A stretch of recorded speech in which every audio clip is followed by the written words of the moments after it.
What's up, people? Welcome to episode 3 of Talking the Walk. We're having conversations with Jesus. I want to give you 2 pro tips right off the bat. When you're reading the Bible, what you want to make sure you do is read the whole chapter or maybe 2 chapters in a row to try to get a better sense for what's going on.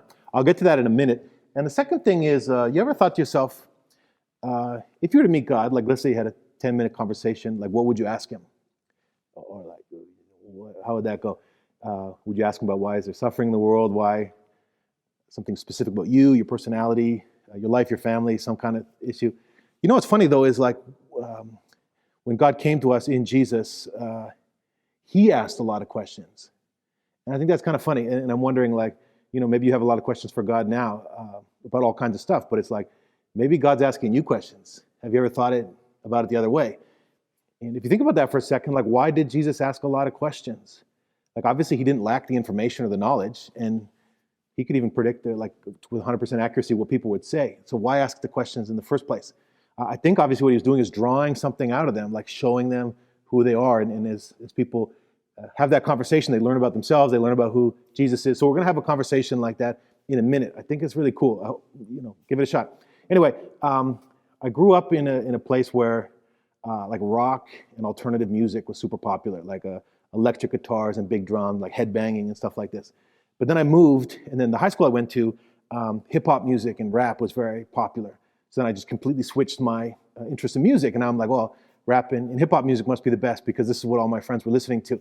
The same thing happened with food. As soon as I met people who are into sushi and Thai food and curries, I switched to all that stuff thinking that was the best. And one of my character deficiencies, one of my weaknesses is like I love to go with the crowd, whatever everybody's doing. I just want to be part of that. And I think if you ask me as a young person about my ideas of spiritual things, I might have said like, well, the media says this, or my teachers say that, or my friends say this.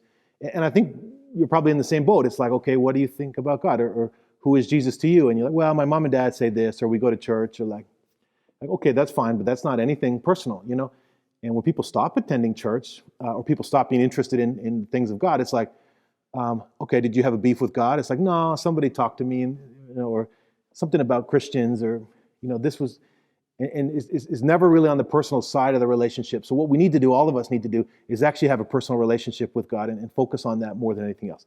Let me tell you what I mean. So turn with me in Matthew chapter 16. And I told you what we got to do is read the full chapter here to kind of get a sense for what's going on. So you can do that on your own time. But notice right at the beginning, the Pharisees and the Sadducees are disagreeing with Jesus. And he's basically showing those 2 groups that they lack any understanding at all. You go ahead and read that. Pretty cool. But let's pick up the conversation in verse 13. And you're going to love this. When Jesus came to the region of Caesarea Philippi, he asked his disciples, who do people say the Son of Man is? Now, Jesus referring to himself. He loves to use that term about himself, Son of Man. They replied, some say John the Baptist, others say Elijah, and still others, Jeremiah, or one of the prophets. So because Jesus was acting like a rabbi, they pointed to the Old Testament story. Like, well, maybe Jesus is somebody like this, and that's their specific role. What about you, he asked. Who do you say I am? So it's like Jesus saying, okay, who do your parents say I am? What does the media, what do people on Instagram say about Jesus? What about the people in your lunchroom? Maybe your cousin. Okay, cool. But what about you?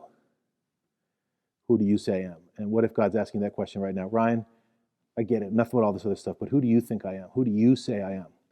And what's interesting is first he asks all the disciples, but now it's just Peter answering.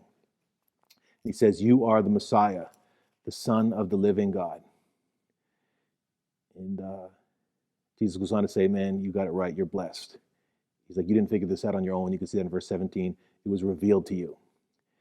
Verse 18, I tell you that you are Peter. On this rock I will build my church. And what's funny is if you were to read further on in that chapter, Jesus predicts his death. So to be the Messiah, to be the one to set everybody right, isn't a great military leader. That's actually somebody who lays their life down. And then in Matthew chapter 17, there's a transfiguration. Now the disciples get to see Jesus in a really, really glorified way to get a true sense of who he is. Lots of good stuff in there, but I'll leave it for you to consider and to discuss.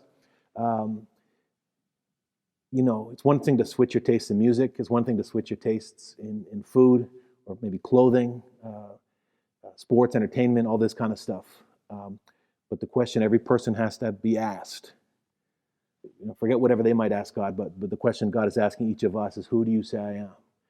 You'd be well served to think about that for 2-3 minutes today, as if God himself was audibly asking you that question, who am I to you? And I know that'll be helpful if you take that time. I enjoy these little sessions with you.